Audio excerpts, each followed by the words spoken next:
আসলে মধ্যপ্রাচ্যের যে ঘটনাটা, এটা যদি কেউ যদি বলে যে এটা হঠাৎ করে হয়েছে, তাহলে বলবো যে তাদের বহির্বিশ্বের যে আন্তর্জাতিক সম্পর্কে যে ডাইনামিক্সগুলো আছে তাদের এই ব্যাপারে তারা যথেষ্ট অবগত নয়।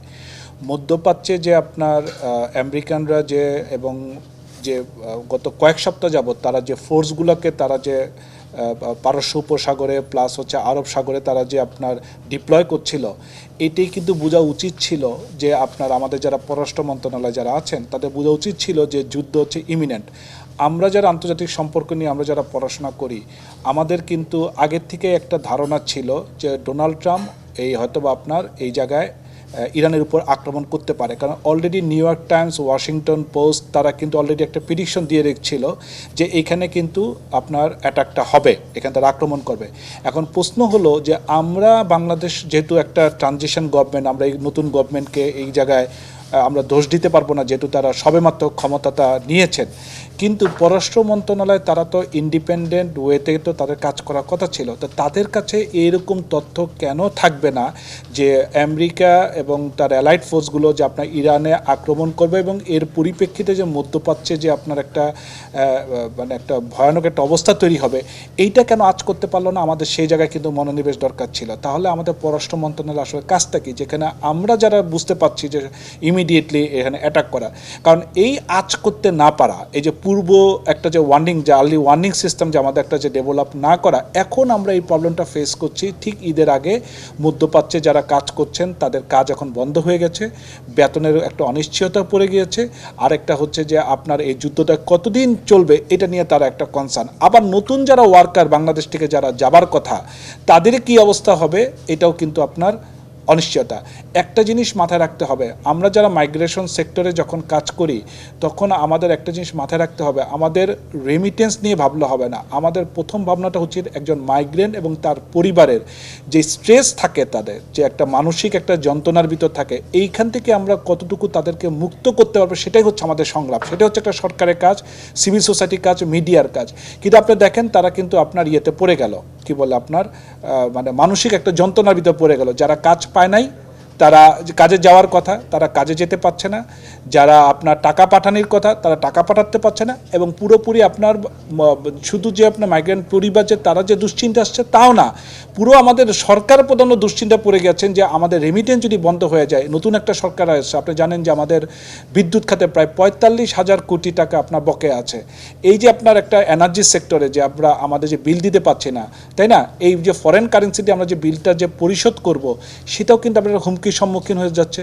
আবার একই সাথে আমাদের যে বিদ্যুৎ প্ল্যান্টগুলো আছে, এগুলো যে আপনার যে একটা পুরোপুরি তেল এবং গ্যাসের উপর নির্ভরশীল, সেই যে হরমুজ প্রণালী যেহেতু বন্ধ হয়ে গিয়েছে, এখন আমরা যে গ্যাস এবং তেলের সাপ্লাই কোত্থেকে পাবো সেটাও একটা প্রশ্নের সম্মুখীন। তাহলে আগামীতে যে আমাদের যে ফসলের মৌসুম যেটা আছে, এবং গার্মেন্টস সেক্টরে আপনারা জানেন যে তারা আপনার তেল দিয়ে বিদ্যুৎ চালায় তাদের নিজস্ব ক্যাপাসিটি, আবার কৃষকদের যে আমাদেরকে আপনার বিদ্যুৎ দিতে হয় তাদের সেচ ব্যবস্থার জন্য, এখন যদি আপনার যুদ্ধটা যদি প্রলংটা করে, তাহলে আমরা এই তেলের এবং গ্যাসের সাপ্লাই যদি অফ হয়ে যায়, আমরা তৃতীয় কোনো দেশ থেকে কি আমরা সেই অ্যাক্সেসটাকে আমরা এনশিওর করেছি? তাহলে আমাদের ইকোনমিটার কী অবস্থা হবে, অর্থনীতি ওভারঅল কী অবস্থা হবে, সেইটার কি আমাদের কুইক কোনো প্ল্যান কি আমাদের আছে? আমরা কি সেই জায়গায় এখানে আপনার দুই ধরনের প্ল্যানের কথা বলতে চাচ্ছি। আমরা কোনো সেক্টরকে আর্লি ওয়ার্নিং সিস্টেম ডেভেলপ করতে পারি না। আর্লি ওয়ার্নিং সিস্টেম এটা শুধু মূলত আপনার আফ্রিকাতে আপনার যে ওই যে দুর্ভিক্ষ যখন হয় তখন এটাকে প্রিডিকশন করার ক্ষেত্রে একটা ব্যবহার হয়। আবার আর্লি ওয়ার্নিং সিস্টেম আমাদের ঘূর্ণিঝড় আঘাত করবে কিনা এইটা, আমাদের তো ওই সেক্টরটা বেটার আছে। কিন্তু আর্লি ওয়ার্নিং সিস্টেমটা বলতে বোঝাচ্ছি যে ইকোনমিক ক্রাইসিস যখন আসে অথবা বহির্বিশ্বের কারণে যখন দেশের ইন্টারনাল ইকোনমিক ক্রাইসিস তৈরি হয়, এইটার জন্য আমরা আর্লি ওয়ার্নিং সিস্টেমকে ডেভেলপ করতে পারছি কিনা প্রতিটা সেক্টরে, এইটা যেমন নাই, ঠিক একইভাবে এইরকম ক্রাইসিসের মুভমেন্টে আমাদের যে একটা জাতীয় ঐক্য যেটা দরকার, মনে করেন আমাদের সেই কালচারটা প্র্যাকটিস নাই, যেটা হচ্ছে ইন্ডিয়ান কালচারের প্র্যাকটিস আছে। সেটা কোথায় আছে? ইন্ডিয়ান কালচারে আপনার যখন কোনো ইন্টারন্যাশনাল কোনো সিদ্ধান্ত নিতে হয় তাদের, তখন দেখবেন যে সরকার পক্ষ বিরোধী সব পক্ষকে ডেকে তারা একটা আলোচনা করে। কাজে আমাদের কিন্তু ওই কালচারটাও কিন্তু নাই, যে আমাদের যে এই যে একটা ক্রাইসিস একটা শুরু হলো, আমাদের যে সরকার প্রধান নতুন আছেন সে কি এটাকে ইন্ট্রোডিউস করবে যে বিরোধী পক্ষ অথবা এক্সপার্টদেরকে ডেকে এনে এক ধরনের এক ধরনের মানুষকে একটা মেসেজ দেওয়া যে দেখেন আমরা ক্রাইসিসটাকে খুব গুরুত্ব সহকারে নিয়েছি, এখন আমরা নিজেরা আলোচনা করছি এটাকে কীভাবে ব্যবহার করা যায়।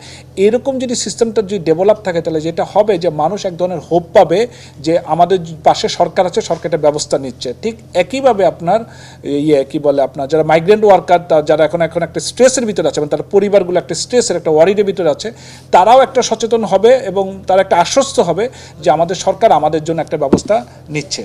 আমাদের মার্কেটটা কখনো ডাইভার্সিফাইড হয় না। আপনি 80% আমাদের মার্কেটটা আপনার কন্ট্রোল করছে মিডল ইস্ট দেশগুলো, আরেকটা হচ্ছে দক্ষিণ পূর্ব এশিয়ার ভিতরে আপনার মালয়েশিয়া এবং সিঙ্গাপুর যে অনেক কম। তা যতক্ষণ পর্যন্ত আপনার মাইগ্রেশন সেক্টরটাকে ডাইভার্সিফাইড না করতে পারেন, মানে অন্যান্য দেশে যদি আপনার মার্কেটকে যদি আপনি খুঁজতে না পারেন, ততক্ষণ পর্যন্ত আপনার এই প্রবলেমগুলো কিন্তু আপনাকে ফেস করতেই হবে। আমাদের পুরোপুরি দেখেন ইকোনমিকটা দেখেন, এখন এটাও সরকারকে ভাবতে হবে যে এই মধ্যপ্রাচ্যের ক্রাইসিসটা কিন্তু নন স্টপ, মানে এটা কিন্তু এখনই যদি চুক্তি হয়ে যায় কথা যুদ্ধ হয়ে গেল তাহলে কিন্তু জিনিসটা হলো না। এটা কিন্তু এই প্রবলেমটা কিন্তু আরও আপনার আসবেই, এটা ঘুরে ফিরে আসবেই। তাহলে আমরা কি আমাদের মাইগ্রেন্ট ওয়ার্কারদেরকে আমরা এইভাবে একটা ভালনারেবল পজিশনে কি সবসময় রাখবো? এটা হলো এক প্রশ্ন। দ্বিতীয়ত হচ্ছে তাহলে কি আমরা কি বাজার কি খুঁজবো না অন্যান্য জায়গায়? কিন্তু এখানে একটা বেসিক স্ট্রাকচারাল প্রবলেম আছে। আপনি যদি নতুন বাজার খুঁজে নাও, আপনার তো ওয়ার্কারটা রেডি করতে হবে। তা আপনার যদি সেই ওয়ার্কার যদি রেডি না থাকে তাহলে তো আপনার নতুন বাজার খুঁজেও তো লাভ নাই। কারণ আমাদের ওয়ার্কারগুলো মূলত সারা বিশ্বে আমাদের স্টেট অফ ইমেজটা হচ্ছে আপনার 3D ওয়ার্কার, মানে ডিফিকাল্ট, ডেঞ্জারাস, মানে 3টা কাজে আমরা বিখ্যাত, মানে পরিচিত। মানে যত ধরনের নিম্ন ওয়ার্কগুলো যেগুলো আছে, ঝুঁকিপূর্ণ কাজ আছে, এবং বহির্বিশ্ব যখন চিন্তা করে এই কাজগুলো কাদেরকে দিয়ে করাবো, সে জায়গায় বাংলাদেশের নামটা উচ্চারণ আসে। কাজে আমাদেরকে আসলে স্কিল ওয়ার্কার তৈরি করতে গেলেও যে একটা ব্র্যান্ডিং করতে হবে, এটা একটা চ্যালেঞ্জের জায়গা আছে, কীভাবে আমরা ব্র্যান্ডিং করব। 2 হচ্ছে মার্কেট খুঁজে পেলেও, বিশেষ করে ইউরোপে খুঁজে পেলেও আমার কি সাপ্লাই লাইন কি রেডি আছে, আমার কি ওয়ার্কারগুলো তারা স্কিল আছে, আমরা কি তৈরি করেছি, সেটা একটা চ্যালেঞ্জ। দ্বিতীয় চ্যালেঞ্জ হচ্ছে আমাদের সমাজ ব্যবস্থা যে টেকনিক্যাল এডুকেশনটাকে, কারিগরি শিক্ষাতে যেভাবে নিম্ন এবং অনেকটা আপনার মনে করেন নেগেটিভ চোখে দেখে, এইটাকে পজিটিভ করার জন্য কি আমরা কি যথাযথ এই ব্যবস্থাকে করে রাখছি? যে এই 3টা জায়গায় যদি আমরা যদি কম্বিনেশন করে ওয়ার্ক প্ল্যান যদি করতে না পারি, তাই না, কালচারাল জায়গাটা যদি ওভারঅল যদি চেঞ্জ না করতে পারি, তাহলে আমাদের এই 2 দিন পর এই নিউজে আসবে আমাদের মাইগ্রেন্ট ওয়ার্কারের ভালনারেবল পজিশন আছে, রেমিটেন্স বন্ধ হয়ে গেছে, পরিবারগুলো কিভাবে চলবে।